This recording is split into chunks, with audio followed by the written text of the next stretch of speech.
ಈ ವಿಡಿಯೋ ನನ್ನ ಮನಸ್ಸಿಗೆ ತುಂಬಾನೇ ಹತ್ರ ಇರೋ ವಿಡಿಯೋ ಅಂತಾನೆ ಹೇಳ್ಬೋದು. I need to share my struggle and my happiness ನಿಮ್ ಜೊತೆ.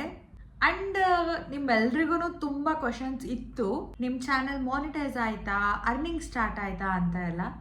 ಅದ್ ಎಲ್ಲದಕ್ಕೂ ಆನ್ಸರ್ ಈ ವಿಡಿಯೋ. ಹಾಯ್, ಹಲೋ, ನಮಸ್ಕಾರ, welcome back to my YouTube channel. ಅರೆ ಅರೆ ಏನಿದು ಹೊಸದಾಳಿ ಎದೆಯಲಿ ಕಾದಾಟ. ಎಸ್, ನನ್ನ ಚಾನಲ್ ಮಾನಿಟೈಸ್ ಆಯಿತು ಅಂಡ್ ಅದು 6 ತಿಂಗಳಲ್ಲಿ ನನ್ನ ಚಾನಲ್ ಮಾನಿಟೈಸ್ ಆಯಿತು. ನಾನು ಈ ಚಾನಲ್ ಸ್ಟಾರ್ಟ್ ಮಾಡಬೇಕಾದ್ರೆ ನನ್ನ ತಲೆಯಲ್ಲಿ ಇದ್ದಿದ್ದು ಒಂದೇ ಒಂದು, ಅಟ್ಲೀಸ್ಟ್ 1-2 ವರ್ಷ ಬೇಕಾಗ್ಬೋದು ನನ್ನ ಚಾನಲ್ ಮಾನಿಟೈಸ್ ಆಗಕ್ಕೆ ಅಂತ. ಬಿಕಾಸ್ ನನಗೆ ಗೊತ್ತಿರೋರು ತುಂಬಾ ಜನ ಸ್ಟಾರ್ಟ್ ಮಾಡಿ ಮಾನಿಟೈಸೇಷನ್ ಆಗದೆ ನಿಲ್ಸಿರೋರು ಕೂಡ ಇದ್ದಾರೆ. ಬಟ್ ನನಗೆ ಫುಲ್ ಖುಷಿ ಆಯಿತು ನನ್ನ ಚಾನಲ್ ಜಸ್ಟ್ 6 ಮಂತ್ಸಲ್ಲಿ ಮಾನಿಟೈಸೇಷನ್ ಆಯಿತು ಅಂತ. ಸೊ ಈ ವಿಡಿಯೋನ ನೀವು ನೋಡ್ತಾ ಇದ್ದೀರಾ ಅಂದರೆ ಮೋಸ್ಟ್ ಆಫ್ ದ ಕ್ರಿಯೇಟರ್ಸ್ ಇನ್ನೂ ಸ್ವಲ್ಪ ಜನ ಯೂಟ್ಯೂಬ್ ಚಾನಲ್ನ ಕ್ರಿಯೇಟ್ ಮಾಡಬೇಕು ಅಂತ ಅನ್ಕೊಂಡಿರೋರು. ಇವೆರಡರಲ್ಲಿ ನೀವು ಯಾವುದೇ ಆಗಿದ್ರು ಹಾಯ್ ಅಂತ ಕಮೆಂಟ್ ಸೆಕ್ಷನಲ್ಲಿ ಕಮೆಂಟ್ ಮಾಡಿ, ನಾನು ನಿಮ್ಮ ಚಾನಲ್ಗೆ ಸಬ್ಸ್ಕ್ರೈಬ್ ಮಾಡ್ಕೊಳ್ತೀನಿ. ಅಷ್ಟೇ ಅಲ್ಲದೆ ನಿಮ್ಮ ಚಾನಲಲ್ಲಿ ರಿಲೇಟಬಲ್ ಏನಾದರೂ ಆ್ಯಂಡ್ ಇನ್ಫಾರ್ಮೇಟಿವ್ ಅನಿಸಿದ್ರೆ ಈ ವಿಡಿಯೋನ ನೋಡ್ತಾ ಇರೋರು ಕೂಡ ನಿಮ್ಮ ಚಾನಲ್ನ ಸಬ್ಸ್ಕ್ರೈಬ್ ಮಾಡ್ಕೊಳ್ಳೋ ಚಾನ್ಸಸ್ ಇರುತ್ತೆ. ಲೆಟ್ಸ್ ಮಾರ್ಕೆಟ್ ನಿಮ್ಮ ಚಾನಲ್ನ ನನ್ನ ಕಮೆಂಟ್ ಸೆಕ್ಷನಲ್ಲಿ and let's grow together. By the way, ನನ್ನ ಚಾನಲ್ನ ನಾನು ಸ್ಟಾರ್ಟ್ ಮಾಡಿದ್ದು ಮಾರ್ಚ್ 10, 2025ರಲ್ಲಿ. ಬಟ್ ಒಂದು 20 ದಿನ ವಿಡಿಯೋಸ್ ಪೋಸ್ಟ್ ಮಾಡಿ ಕಂಪ್ಲೀಟಾಗಿ ಸ್ಟಾಪ್ ಮಾಡಿಬಿಟ್ಟೆ ನಾನು. This is not cup of my tea ಅಂತ ಹೇಳಿ ಸ್ಟಾಪ್ ಮಾಡಿದೆ. ಬಟ್ ಮತ್ತೆ ಜುಲೈ 8, 2025ರಿಂದ ಸ್ಟಾರ್ಟ್ ಮಾಡಿದೆ. ಎಕ್ಸಾಕ್ಟ್ 6 ಮಂತ್ಸ್ಗೆ ನನ್ನ ಚಾನಲ್ ಮಾನಿಟೈಸ್ ಆಯಿತು. ಯೂಟ್ಯೂಬ್ದು ಎಲ್ಲ ಕ್ರೈಟೀರಿಯಾ ನಾನು ಮುಗಿಸಿದ್ದು ಡಿಸೆಂಬರ್ 31, ನಂಗೆ ನೆನಪಿದೆ, ಡಿಸೆಂಬರ್ 31ಗೆ. ಆ್ಯಂಡ್ ಫಸ್ಟ್ ನಾನು ಯೂಟ್ಯೂಬ್ದು ಮಾನಿಟೈಸೇಷನ್ ಕ್ರೈಟೀರಿಯಾ ಬಗ್ಗೆ ಹೇಳ್ತೀನಿ. ಇದು ಆ್ಯಕ್ಚುಲಿ 2 ಸ್ಟೆಪ್ಸಲ್ಲಿದೆ. ಫಸ್ಟ್ ಬಂದ್ಬಿಟ್ಟು 500 ಸಬ್ಸ್ಕ್ರೈಬರ್ಸ್ ಆ್ಯಂಡ್ 3000 ವಾಚರ್ಸ್ನ ಕಂಪ್ಲೀಟ್ ಮಾಡೋಕ್ಕಿರುತ್ತೆ. ಇದನ್ನು ನಾವೇನಾದರೂ ಕಂಪ್ಲೀಟ್ ಮಾಡಿದ್ರೆ ಸ್ವಲ್ಪ ಫೀಚರ್ಸ್ ಓಪನ್ ಆಗುತ್ತೆ, ಲೈಕ್ ಚಾನೆಲ್ ಮೆಂಬರ್ಶಿಪ್ ಮತ್ತು ಸೂಪರ್ ಥ್ಯಾಂಕ್ಸ್ ಅಂತ. ಇದು ಎರಡರಿಂದ ನಾವು ಜಾಸ್ತಿ ಅರ್ನೇನ್ ಮಾಡೋಕ್ಕಾಗಲ್ಲ ಬಿಕಾಸ್ ಹೊಸ ಕ್ರಿಯೇಟರ್ಸ್ ಆಗಿರೋದ್ರಿಂದ. ಆ್ಯಂಡ್ ಸೆಕೆಂಡ್ ಸ್ಟೆಪ್ ಬಂದ್ಬಿಟ್ಟು 1000 ಸಬ್ಸ್ಕ್ರೈಬರ್ಸ್, 4000 ವಾಚರ್ಸ್. ಇದೆಲ್ಲದನ್ನು ನಾವು ಜಸ್ಟ್ 365 ಡೇಸ್ ಒಳಗಡೆ ಕಂಪ್ಲೀಟ್ ಮಾಡಬೇಕು. ಅಕಸ್ಮಾತ್ ನಿಮ್ಗೇನಾದರೂ 4000 ವಾಚರ್ಸ್ ಕಂಪ್ಲೀಟ್ ಮಾಡೋಕ್ಕಾಗಿಲ್ಲ, ಹಾಗೆ ನೀವೇನಾದರೂ ಶಾರ್ಟ್ ಕ್ರಿಯೇಟರ್ಸ್ ಆಗಿದ್ರೆ, I mean short video creators, YouTube shorts creators ಆಗಿದ್ರೆ 10 ಮಿಲಿಯನ್ ವ್ಯೂಸ್ನ ಜಸ್ಟ್ 90 ಡೇಸಲ್ಲಿ ಕಂಪ್ಲೀಟ್ ಮಾಡೋಕ್ಕಿರುತ್ತೆ. ಆವಾಗ ಕೂಡ ನಿಮ್ಮ ಚಾನಲ್ ಮಾನಿಟೈಸ್ ಆಗುತ್ತೆ. ಸೊ ನಾನು ಈ ಒಂದು ಕ್ರೈಟೀರಿಯಾನ ಇಷ್ಟು ಬೇಗ ಹೇಗೆ ಕಂಪ್ಲೀಟ್ ಮಾಡಿದೆ, ಏನೇನು ಟಿಪ್ಸ್ ಆ್ಯಂಡ್ ಟ್ರಿಕ್ಸ್ನ ಯೂಸ್ ಮಾಡಿದ್ದೆ ಅಂತ ಎಲ್ಲದನ್ನ ಹೇಳೋಕ್ಕಿಂತ ಮುಂಚೆ I really want to thank each and every one of you. ನೀವೆಲ್ಲ ಇಲ್ಲ ಅಂದಿದ್ರೆ ನಾನು ಇಷ್ಟು ಬೇಗ ನನ್ನ ಚಾನಲ್ನ ಮಾನಿಟೈಸೇಷನ್ ಮಾಡ್ಕೊಳ್ಳೋಕ್ಕೆ ಆಗ್ತಿರ್ಲಿಲ್ಲ ಕಣ್ರು. And I am grateful for that and thank you so much. And ತುಂಬ thanks for watching my videos and liking, sharing, commenting. ಪ್ರತಿ ಸಲ ನಿಮ್ಮ ಕಮೆಂಟ್ಸ್ನ ನಾನು ನೋಡಿದಾಗ it literally gives me butterfly. ನನಗೆ ಗೊತ್ತಿಲ್ಲ ನೀವು ನನ್ನ ವಿಡಿಯೋಸ್ಕರ ಕಾಯ್ತಿರ್ತೀರಾ ಅಂತ, ಬಟ್ ನಾನಂತೂ ನಿಮ್ಮ ಕಮೆಂಟ್ಗೆ ಕಾಯ್ತಾನೆ ಇರ್ತೀನಿ. ಸೊ ಈಗ ಮೇನ್ ಮ್ಯಾಟ್ರಿಗೆ ಬರೋಣ. ನನ್ನ ಚಾನಲ್ ಮಾನಿಟೈಸ್ ಆಗಿದ್ದು ಡಿಸೆಂಬರ್ 31. ಒಂದೇ ಒಂದು ವಿಡಿಯೋ ವೈರಲ್ ಹೋಯ್ತು ಆ್ಯಂಡ್ ಮಾನಿಟೈಸೇಷನ್ ಕ್ರೈಟೀರಿಯಾ ಕಂಪ್ಲೀಟ್ ಆಗೋಕೆ ಕೂಡ ಸ್ಟಾರ್ಟ್ ಆಯಿತು. ಅದೇನೋ ಹೇಳ್ತಾರಲ್ವಾ, ಎಕ್ಸ್ಪೆಕ್ಟ್ ಮಾಡದೇ ಇರೋ ಟೈಮಲ್ಲಿ ಬಂದರೆ ಜಾಸ್ತಿ ಖುಷಿ ಕೊಡುತ್ತೆ ಅಂತ. Literally I was in happy tears and monetisation ಆಯಿತು. ಮಾನಿಟೈಸೇಷನ್ ಏನೋ ಆಗೋಯ್ತು, ನೆಕ್ಸ್ಟ್ ಸ್ಟೆಪ್ ಏನು ಅಂತ ಯೋಚನೆ ಮಾಡೋದ್ರಲ್ಲೇ ಫುಲ್ ಸ್ಟ್ರೆಸ್ ಔಟ್ ಆಗೋಗಿದ್ದೆ. ನಿಮಗೆ ಅದನ್ನು ತಲೆ ಕೆಡಿಸ್ಕೊಳ್ಳೋ ಅವಶ್ಯಕತೆನೇ ಇಲ್ಲ, ಬಿಕಾಸ್ ನಾನು ಅದನ್ನು ಸಿಂಪಲ್ 3 ಸ್ಟೆಪ್ಸಲ್ಲಿ ಹೇಳ್ಕೊಡ್ತೇನೆ. ಈ ಟ್ಯಾಬ್ಗೆ ಅಂದರೆ ಅರ್ನಿಂಗ್ ಟ್ಯಾಬ್ಗೆ ಆಕ್ಸೆಸ್ ಒಂದ್ಸಲ ನಿಮ್ಮ ಮಾನಿಟೈಸೇಷನ್ ಕಂಪ್ಲೀಟ್ ಆಗಿದ ತಕ್ಷಣ ಓಪನ್ ಆಗುತ್ತೆ. ಮಾನಿಟೈಸೇಷನ್ ಪ್ರಾಸೆಸ್ನ ತುಂಬ ಬೇಗನೆ ಕಂಪ್ಲೀಟ್ ಮಾಡ್ಕೊಳ್ಳಿ, ಯಾಕಂದರೆ ಅದು ತುಂಬ ಟೈಮ್ ತಗೊಳುತ್ತೆ. ನೆಕ್ಸ್ಟ್ ಮಾನಿಟೈಸೇಷನ್ ಪ್ರಾಸೆಸ್ಸಲ್ಲಿ 3 ಸ್ಟೆಪ್ಸ್ ಇರುತ್ತೆ. ಫಸ್ಟ್ ಬಂದ್ಬಿಟ್ಟು ರಿವ್ಯೂ ಬೇಸ್ಡ್ ಟರ್ಮ್ಸ್ ಅಂತ. ಅದು ಬೇಗನೆ ವೆರಿಫೈ ಆಗಿಬಿಡುತ್ತೆ, ಜಸ್ಟ್ ವೆರಿಫೈ ಅಂತ ಕ್ಲಿಕ್ ಮಾಡಿದ ತಕ್ಷಣ ಆಗೋಗ್ಬಿಡುತ್ತೆ. ಸೆಕೆಂಡ್ ಸ್ಟೆಪ್ ಬಂದ್ಬಿಟ್ಟು sign up for YouTube AdSense. ಇದು ಸ್ವಲ್ಪ ಟೈಮ್ ತಗೊಳುತ್ತೆ. ಇದನ್ನ ವೆರಿಫೈ ಮಾಡೋಕ್ಕೆ ಮಿನಿಮಮ್ 24 hours ತಗೊಳ್ತಾರೆ. ಅಂಡ್ ಒಬ್ರೊಬ್ರಿಗೆ 2 ದಿನದವರೆಗೂ ಕೂಡ ಆಗುತ್ತೆ. ಬಟ್ ನನಗೆ ವಿತಿನ್ 24 hours ವೆರಿಫೈ ಆಯಿತು. ನೆಕ್ಸ್ಟ್ ಥರ್ಡ್ ಸ್ಟೆಪ್ ಬಂದ್ಬಿಟ್ಟು ಗೆಟ್ ರಿವ್ಯೂಡ್ ಅಂತ. ಅಂಡ್ ಇದನ್ನ ಸ್ವಲ್ಪ ಟರ್ಮ್ಸ್ ಅಂಡ್ ಕಂಡೀಷನ್ಸ್ನ ನೋಡಿ ವೆರಿಫೈ ಅಂತ ಕೊಡಬೇಕು. ಇದು ಕೂಡ 24 hours ಟೈಮ್ ತಗೊಳುತ್ತೆ ವೆರಿಫೈ ಆಗೋಕ್ಕೆ. ಈ ಪ್ರಾಸೆಸ್ ಎಲ್ಲ ಕಂಪ್ಲೀಟ್ ಆಗಿದ ತಕ್ಷಣ ನಿಮ್ಮ ವಿಡಿಯೋಸ್ಗಳ ಮೇಲೆ ಆಡ್ಸ್ ರನ್ ಆಗೋಕೆ ಸ್ಟಾರ್ಟ್ ಆಗುತ್ತೆ ಅಂಡ್ ಅರ್ನಿಂಗ್ಸ್ ಕೂಡ ಸ್ಟಾರ್ಟ್ ಆಗುತ್ತೆ. $2 $3 ಆಗಿದ ತಕ್ಷಣ ನೀವು ಅನ್ಕೋಬಹುದು ವಿಡ್ರಾ ಮಾಡ್ಕೊಳ್ಳೋಣ ಅಂತ. ಇಲ್ವೇ ಇಲ್ಲ. ಇದಕ್ಕೂ ಕೂಡ ಯೂಟ್ಯೂಬ್ ಕ್ರೈಟೀರಿಯಾ ಇದೆ. $100 ಆದ್ಮೇಲೆ ನಾವು ಅಮೌಂಟ್ನ ವಿಡ್ರಾ ಮಾಡ್ಕೊಳಕ್ಕಾಗತ್ತೆ. ಇಷ್ಟೆಲ್ಲ ಪ್ರಾಸೆಸ್ ಆಗಿದ ತಕ್ಷಣ ಮುಗ್ದೋಯ್ತು ಅಂತ ನೀವೇನಾದ್ರೂ ಅನ್ಕೊಂಡಿದ್ರೆ ಆಡ್ಸೆನ್ಸ್ ಅಲ್ಲಿ ತುಂಬಾನೇ ಕೆಲಸ ಇದೆ.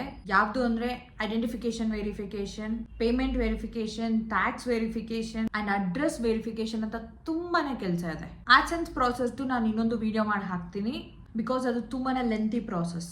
ಈಗ ನಾನು ಯಾವ್ಯಾವ ಟಿಪ್ಸ್ ಅಂಡ್ ಟ್ರಿಕ್ಸ್ನ ಯೂಸ್ ಮಾಡಿಕೊಂಡು ನನ್ನ ಚಾನಲ್ನ ಮಾನಿಟೈಸ್ ಮಾಡಿಕೊಂಡೆ ಅನ್ನೋದ್ರ ಬಗ್ಗೆ ಮಾತಾಡೋಣ. ಈ ಚಾನಲ್ನ ನಾನು ಸ್ಟಾರ್ಟ್ ಮಾಡಿದಾಗ 2 ವಿಷಯ ನನ್ನ ತಲೆಯಲ್ಲಿತ್ತು. ಒಂದು ಬಂದ್ಬಿಟ್ಟು ಕನ್ಸಿಸ್ಟೆನ್ಸಿ ಆ್ಯಂಡ್ ಇನ್ನೊಂದು ಬಂದ್ಬಿಟ್ಟು ನಾನು ಮಾಡೋ ವಿಡಿಯೋಸ್ ಎಲ್ಲ ಇನ್ಫಾರ್ಮೇಟಿವ್ ಆಗಿರಬೇಕು ಅಂತ. ಫಸ್ಟ್ ಕನ್ಸಿಸ್ಟೆನ್ಸಿ ಬಗ್ಗೆ ಮಾತಾಡಬೇಕು ಅಂದರೆ ಜುಲೈಯಲ್ಲಿ ತುಂಬ ಸ್ಮೂತಾಗೆ ನಡ್ಕೊಂಡೋಯ್ತು. ಡೈಲಿ ಒಂದು ವಿಡಿಯೋಸ್ ಹಾಕಲೇಬೇಕು ಅಂತ ಪ್ಲಾನ್ ಮಾಡಿದ್ದೆ.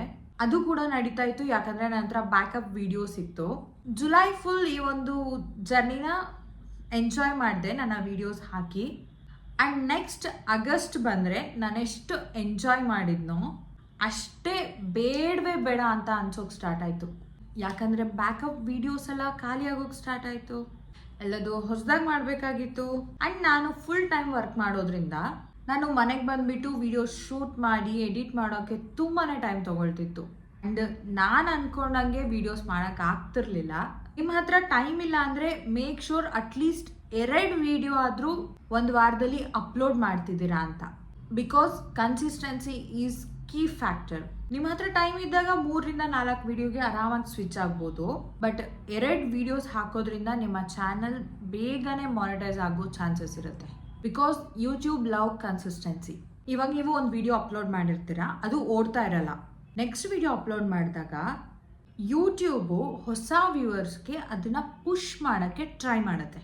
ಅದು ಬಿಟ್ಟು ನೀವು ಈ ಮಂತಲ್ಲೊಂದು ವಿಡಿಯೋ ಅಪ್ಲೋಡ್ ಮಾಡಿಬಿಟ್ಟು ಇನ್ನೊಂದು ವಿಡಿಯೋನ ನೆಕ್ಸ್ಟ್ ಮಂತಲ್ಲಿ ಅಂದರೆ ಅದು ಆಗಲ್ಲ. ಕನ್ಸಿಸ್ಟೆನ್ಸಿ ಮೇಂಟೈನ್ ಮಾಡಿ. Second one content. ನೀವು ಯಾವುದೇ ಯೂಟ್ಯೂಬ್ ವಿಡಿಯೋ ಮಾಡಿದ್ರೂ ಈ 2 ಫ್ಯಾಕ್ಟ್ರಲ್ಲಿ ಒಂದು ಫ್ಯಾಕ್ಟರ್ ಇರಲೇಬೇಕು. ಒಂದು ಎಂಟರ್ಟೈನಿಂಗ್ ಅಥವಾ ಇನ್ಫಾರ್ಮೇಟಿವ್ ಆಗಿರಬೇಕು ನಿಮ್ಮ ವಿಡಿಯೋ. ಈ 2ರಲ್ಲಿ ಒಂದು ಫ್ಯಾಕ್ಟರ್ ನಿಮ್ಮ ವಿಡಿಯೋದಲ್ಲಿ ಇದೆ ಅಂದರೆ ಈಸಿಯಾಗಿ ಕ್ಲಿಕ್ ಆಗುತ್ತೆ ನಿಮ್ಮ ವಿಡಿಯೋ. ಕೆಲವೊಂದು ಜನ ಏನು ಮಾಡ್ತಾ ಇರ್ತಾರೆ ಅಂದರೆ ಕಂಟೆಂಟ್ ಬಗ್ಗೆ ತಲೆನೇ ಕೆಡ್ಸ್ಕೊಳ್ಳಲ್ಲ, ಏನೋ ಒಂದು ಹಾಕ್ತಾನೆ ಇರ್ತಾರೆ. ಏನಾದರೂ ಒಂದು ಟಾಪಿಕ್ ಬಗ್ಗೆ ವಿಡಿಯೋ ಮಾಡ್ತಾ ಇದ್ದೀರಾ ಅಂದರೆ ಮ್ಯಾಕ್ಸಿಮಮ್ ಇನ್ಫಾರ್ಮೇಷನ್ ಕಲೆಕ್ಟ್ ಮಾಡ್ಕೊಳ್ಳಿ, ಆಮೇಲೆ ವಿಡಿಯೋ ಮಾಡಿ. ನಿಮ್ಮ ಡಿಟರ್ಮಿನೇಷನ್ ಆ್ಯಂಡ್ ನಿಮ್ಮ ಸ್ಕಿಲ್ಸ್ನ ತೋರಿಸೋದ್ರಿಂದ ಜನಕ್ಕೆ ಇಷ್ಟ ಆಗೇ ಆಗುತ್ತೆ. ಆ್ಯಂಡ್ ನೆಕ್ಸ್ಟ್ ಬಂದುಬಿಟ್ಟು ಅನ್ಲಿಸ್ಟ್. ನಿಮ್ಮ ವಿಡಿಯೋ ಎಡಿಟ್ ಆಗಿದ ತಕ್ಷಣವೇ ಅಪ್ಲೋಡ್ ಮಾಡೋಕ್ಕೆ ಹೋಗಬೇಡಿ. ಒಂದಿನ ಮುಂಚೆನೇ ಅನ್ಲಿಸ್ಟ್ ಮಾಡಿಡಿ. ಈ ಥರ ಅನ್ಲಿಸ್ಟ್ ಮಾಡಿಡೋದ್ರಿಂದ ಏನಾಗುತ್ತೆ ಅಂದರೆ ಯಾವುದಾದ್ರೂ ಕಾಪಿರೈಟ್ ಸ್ಟ್ರೈಕ್ ಇದ್ದರೆ ಅದು ಮುಂಚೆನೇ ಗೊತ್ತಾಗುತ್ತೆ. ಆ್ಯಂಡ್ ಹಂಗೆ ಹಾಕಿದಾಗ ಕಾಪಿರೈಟ್ ಸ್ಟ್ರೈಕ್ ಬಂದರೆ ನಾವು ವಿಡಿಯೋ ಡಿಲೀಟ್ ಮಾಡಲೇಬೇಕಾಗತ್ತೆ. ಡಿಲೀಟ್ ಮಾಡಿಲ್ಲ ಅಂದರೆ ಆ ವಿಡಿಯೋಯಿಂದ ಯಾವ ಅರ್ನಿಂಗ್ಸ್ ಕೂಡ ಆಗಲ್ಲ. ಆ ಥರ ಡಿಲೀಟ್ ಮಾಡೋದ್ರಿಂದ ಬೇರೆ ವಿಡಿಯೋದು ರೀಚ್ನು ಕೂಡ ಅದು ಕಮ್ಮಿ ಮಾಡುತ್ತೆ. ಗೊತ್ತು ಒನ್ ಡೇ ಮುಂಚೆನೇ ಅನ್ಲಿಸ್ಟ್ ಮಾಡೋದು ತುಂಬ ಕಷ್ಟ ಅಂತ. ಅಟ್ಲೀಸ್ಟ್ 3 to 4 hours ಮುಂಚೆ ಅನ್ಲಿಸ್ಟ್ ಮಾಡೋಕ್ಕೆ ಟ್ರೈ ಮಾಡಿ. ನೆಕ್ಸ್ಟ್ ಬಂದ್ಬಿಟ್ಟು ತಮ್ನೇಲ್ ಅಂತೂ ಇಗ್ನೋರ್ ಮಾಡಲೇಬೇಡಿ. ವಿಡಿಯೋ ಎಡಿಟಿಂಗ್ಗೆ ತುಂಬ ಹೊತ್ತು ಟೈಮ್ ಕೊಟ್ಟಿರೋದ್ರಿಂದ ನಾವು ತಮ್ನೇಲ್ನ ಇಗ್ನೋರ್ ಮಾಡ್ತೀವಿ. ನಾನು ಸ್ಟಾರ್ಟಿಂಗ್ ಅದೇ ತಪ್ಪು ಮಾಡ್ತಾ ಇದ್ದೆ. ಒಂದಿನ ಮುಂಚೆನೇ ನೀವು ವಿಡಿಯೋನ ಅನ್ಲಿಸ್ಟ್ ಮಾಡಿಟ್ಟಿದ್ರೆ ಅಟ್ಲೀಸ್ಟ್ ತಮ್ನೇಲ್ಗೆ ಒಂದಿನ ಟೈಮ್ ಕೊಟ್ಟು ಅದ್ರ ಮೇಲೆ ಕಾನ್ಸಂಟ್ರೇಟ್ ಮಾಡಿ. ಯಾಕಂದರೆ ನಾವು ವಿಡಿಯೋ ಅಪ್ಲೋಡ್ ಮಾಡಿ ಆದಮೇಲೆ ಫಸ್ಟ್ ಕಣ್ಣಿಗೆ ಕಾಣಿಸೋದೆ ತಮ್ನೇಲ್. ನಾನು ಯೂಸ್ ಮಾಡೋ ಆ್ಯಪ್ ಬಂದ್ಬಿಟ್ಟು ಒಂದು ಇನ್ಶಾಟ್ ಆ್ಯಂಡ್ ಇನ್ನೊಂದು ಕ್ಯಾನ್ವಾದಲ್ಲಿ ಏನಂದರೆ ಪ್ರೀಸೆಟರ್ಸ್ ರೆಡಿ ಇರುತ್ತೆ. ಬಿಗಿನರ್ಸ್ಗೆ ತುಂಬಾ ಯೂಸ್ಫುಲ್. ಆದಷ್ಟು ತಮ್ನೇಲ್ನ ಅಟ್ರಾಕ್ಟಿವ್ ಆಗಿ ಮಾಡೋಕ್ಕೆ ಟ್ರೈ ಮಾಡಿ. ಆ್ಯಂಡ್ 30% ವ್ಯೂಸ್ ಬರೋದು ಅದರಿಂದಾನೆ. ನೆಕ್ಸ್ಟ್ ಬಂದ್ಬಿಟ್ಟು ಕ್ಯಾಪ್ಷನ್ ಅಥವಾ ಟೈಟಲ್ ಈಸಿಯಾಗಿ ಇರಬೇಕು. ಕನ್ನಡದಲ್ಲೇ ಹಾಕಿ ಪರವಾಗಿಲ್ಲ. ಹಾಗೆ ಡಿಸ್ಕ್ರಿಪ್ಷನ್ ಅಲ್ಲಿ ಇಂಗ್ಲಿಷಲ್ಲಿ ಕೂಡ ಹಾಕಿ. ಯಾಕಂದ್ರೆ ನಾವೇನಾದ್ರೂ ಸರ್ಚ್ ಮಾಡೋದಿದ್ರೆ ಇಂಗ್ಲಿಷಲ್ಲೇ ಅಲ್ವಾ, ಅಂಡ್ ನಾವು ಅನ್ಕೊಂಡಿರೋ ಟೈಟಲ್ ಎಲ್ಲನೂ ಹಾಕೋಕ್ಕಾಗಲ್ಲ, ಬಿಕಾಸ್ 100 ಅಷ್ಟೇ ಮ್ಯಾಕ್ಸಿಮಮ್ ಅಲ್ಲಿ. ಡಿಸ್ಕ್ರಿಪ್ಷನ್ ಅಲ್ಲಿ ಹಾಕಿ, ಯಾಕಂದ್ರೆ ಅದರಲ್ಲಿ ನಾವು ಯೂಸ್ ಮಾಡೋ ಕೀವರ್ಡ್ಸ್ ನಮ್ಮ ವಿಡಿಯೋ ಬೇರೆಯವ್ರಿಗೆ ಸಜೆಸ್ಟ್ ಆಗೋ ಚಾನ್ಸಸ್ ಇರುತ್ತೆ. So don't never ignore title and description. Next ಬಂದ್ಬಿಟ್ಟು ಶಾರ್ಟ್ಸ್. ಇದನ್ನ ಮಾತ್ರ ಇಗ್ನೋರ್ ಮಾಡಲೇಬೇಡಿ, ಬಿಕಾಸ್ ಇದು ಎಲ್ರಿಗೂ ಗೊತ್ತಿರುತ್ತೆ ಶಾರ್ಟ್ ವಿಡಿಯೋಸ್ದು ರೀಚ್ ಜಾಸ್ತಿ ಸಿಗುತ್ತೆ ಅಂಡ್ ಬೇಗನೆ ಸಿಗುತ್ತೆ ಅಂತ. ಅಂಡ್ ಅದ್ರದ್ದು ವ್ಯೂಸ್ ಕೌಂಟ್ ಆಗಲ್ಲ, ಆದ್ರೆ ಅದರಿಂದ 3 to 4 ಸಬ್ಸ್ಕ್ರೈಬರ್ಸ್ ಬಂದ್ರೆ ಅದೇ ಎಷ್ಟು ಒಳ್ಳೇದು.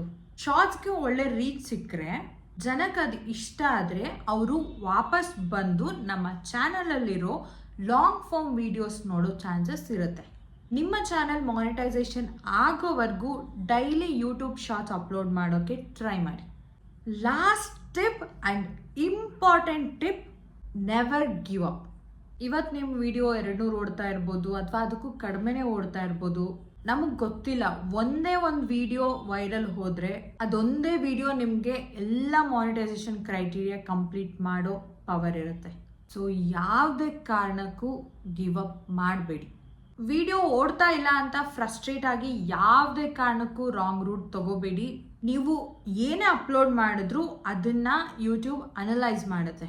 ಬೇರೆಯವ್ರ ವಿಡಿಯೋನ ನೀವೇನಾದ್ರೂ ಹಾಕಿದ್ರು ಅದು ಆರಾಮಾಗಿ ಡಿಟೆಕ್ಟ್ ಮಾಡುತ್ತೆ. ಸೊ ಆ ದಾರಿಲಿ ಹೋಗಬೇಡಿ. ಕಂಪ್ಲೀಟ್ ಆರ್ಗ್ಯಾನಿಕ್ ಆಗಿ ನಿಮ್ಮ ವಿಡಿಯೋಸ್ ನೀವು ಮಾಡಿ. ನಾನು ಈಗ ಹೇಳಿದ ಟಿಪ್ಸ್ ಆ್ಯಂಡ್ ಟ್ರಿಕ್ಸಿಂದ ಒಂದೇ ಒಂದು ವಿಡಿಯೋಗೆ ಅಥವಾ 2 ವಿಡಿಯೋಗೆ ಯೂಸ್ ಮಾಡಿಬಿಟ್ಟು ನನಗೇನು ವರ್ಕ್ ಆಗ್ತಿಲ್ಲ ಅಂತ ಡಿಸ್ಕಂಟಿನ್ಯೂ ಮಾಡಬೇಡಿ. ಬಿಕಾಸ್ ನನ್ನ ವಿಡಿಯೋ ಕೂಡ ವೈರಲ್ ಆಗೋಕ್ಕೆ 2 months ತಗೊಳ್ತು. ಅದು ಕೂಡ ಎಷ್ಟನೇ ವಿಡಿಯೋ ಅಂತ ನೀವು ಹೋಗಿ ಚೆಕ್ ಮಾಡಿ. ಬೇಕಿದ್ರೆ ಗೊತ್ತಿಲ್ಲ, ನಿಮ್ಮದು 2ನೇ ವಿಡಿಯೋನೇ ವೈರಲ್ ಹೋಗ್ಬೋದು ಅಥವಾ 10ನೇ ವಿಡಿಯೋ ಕೂಡ ಆಗಿರ್ಬೋದು. ಸೊ ನೆವರ್ ಗಿವ್ ಅಪ್ ಕಣ್ರೋ. ಯೂಟ್ಯೂಬಿಂದ ನಾನು ತಿಳ್ಕೊಂಡಿದ್ದು, YouTube is not a race, it's a journey ಅಂತ. ಇದರಿಂದ ನೀವೇನಾದರೂ ಓವರ್ ನೈಟ್ ಸಕ್ಸಸ್ನ ಎಕ್ಸ್ಪೆಕ್ಟ್ ಮಾಡ್ತಾ ಇದ್ರೆ ಇದಂತೂ ಚಾನ್ಸೇ ಇಲ್ಲ. ಬಿಕಾಸ್ ಅದು ಆಗಬೇಕು ಅಂದರೆ ನೀವು ಆಲ್ರೆಡಿ ಫೇಮಸ್ ಆಗಿರಬೇಕು ಅಥವಾ ಔಟ್ ಆಫ್ ದ ವರ್ಲ್ಡ್ ನೀವೇನಾದರೂ ಮಾಡ್ತಿದ್ರೆ ಓವರ್ ನೈಟ್ ಸಕ್ಸಸ್ ಆಗೋ ಚಾನ್ಸಸ್ ಇರುತ್ತೆ. ನಾನು ಹೇಳಿರೋ ಟಿಪ್ಸ್ ಆ್ಯಂಡ್ ಟ್ರಿಕ್ಸ್ ಯೂಸ್ ಮಾಡಿಕೊಂಡು ನಿಮ್ಮ ಚಾನಲ್ ಏನಾದರೂ ಮಾನಿಟೈಸೇಷನ್ ಆದರೆ ಪ್ಲೀಸ್ ಈ ವಿಡಿಯೋಗೆ ಬಂದುಬಿಟ್ಟು ಕಮೆಂಟ್ ಮಾಡಿ. ಯಾಕಂದರೆ ಆ ಒಂದು ಕಮೆಂಟ್ನ ನೋಡಿದಾಗ ಬೇರೆಯವ್ರಿಗೂ ಕೂಡ ಹೆಲ್ಪ್ಫುಲ್ ಆಗುತ್ತೆ ಆ್ಯಂಡ್ ನನಗೆ ತುಂಬಾ ಖುಷಿ ಆಗುತ್ತೆ. ನಾನು ಹೇಳಿರೋದು ಕೇಳಿ 2 to 3 ದಿನ ಟ್ರೈ ಮಾಡಿ, ಆಗಿಲ್ಲ ಅಂತ ಹೇಳಿ ಬಿಡಬೇಡಿ. ಅಟ್ಲೀಸ್ಟ್ 1 month ಅಥವಾ 2 monthsವರೆಗೂ ಯೂಸ್ ಮಾಡಿದಾಗ ನಿಮಗೆ ಏನಾದರೂ ಒಂದು ಡಿಫ್ರೆನ್ಸ್ ಗೊತ್ತಾಗೇ ಆಗುತ್ತೆ. ಆ್ಯಂಡ್ ಎಲ್ಲರೂ ಯೂಟ್ಯೂಬರ್ಸ್ ಕೈಯಲ್ಲಿ ನೀವು ನೋಡಿರ್ತೀರಲ್ವ ಗೂಗಲ್ ಆ್ಯಡ್ಸೆನ್ಸ್ ಕವರ್ನ, ಆ್ಯಂಡ್ ಅದನ್ನು ನಾನಿನ್ನೂ ರಿಸೀವ್ ಮಾಡ್ಕೊಂಡಿಲ್ಲ. ಆ್ಯಂಡ್ ಯಾಕೆ ಅಂತ ಗೊತ್ತಿಲ್ಲ. ಆ್ಯಂಡ್ ಪ್ಲೀಸ್ ನನಗೋಸ್ಕರ ಬೇಡ್ಕೊಳ್ಳಿ, ನಂದು ವೆರಿಫಿಕೇಷನ್ ಕೋಡ್ ಬೇಗ ಬರಲಿ ಅಂತ. ಆ್ಯಂಡ್ ಬಂದಿದ ತಕ್ಷಣ ವಿಡಿಯೋ ಮಾಡಿ ಹಾಕ್ತೀನಿ ಆ್ಯಡ್ಸೆನ್ಸ್ ಬಗ್ಗೆ ಆ್ಯಂಡ್ ಆ್ಯಡ್ಸೆನ್ಸ್ ವೆರಿಫಿಕೇಷನ್ ಬಗ್ಗೆ. ಐ ಹೋಪ್ ಈ ವಿಡಿಯೋ ನಿಮಗೆ ಯೂಸ್ಫುಲ್ ಆಗುತ್ತೆ ಅಂತ ಅಂದ್ಕೊಂಡಿದ್ದೀನಿ. ಯೂಸ್ಫುಲ್ ಆಗಿದ್ರೆ ಪ್ಲೀಸ್ ಲೈಕ್ ಮಾಡಿ, ಶೇರ್ ಮಾಡಿ ಆ್ಯಂಡ್ ಲಾಸ್ಟ್ ಸಬ್ಸ್ಕ್ರೈಬ್ ಮಾಡೋದನ್ನ ಮರಿಬೇಡಿ. ಮತ್ತೆ ಸಿಗ್ತೀನಿ ಇನ್ನೊಂದು ಯೂಸ್ಫುಲ್ ಲಾಗ್ ಜೊತೆ. ಅಂಟಿಲ್ ದೆನ್ ಬಾಯ್.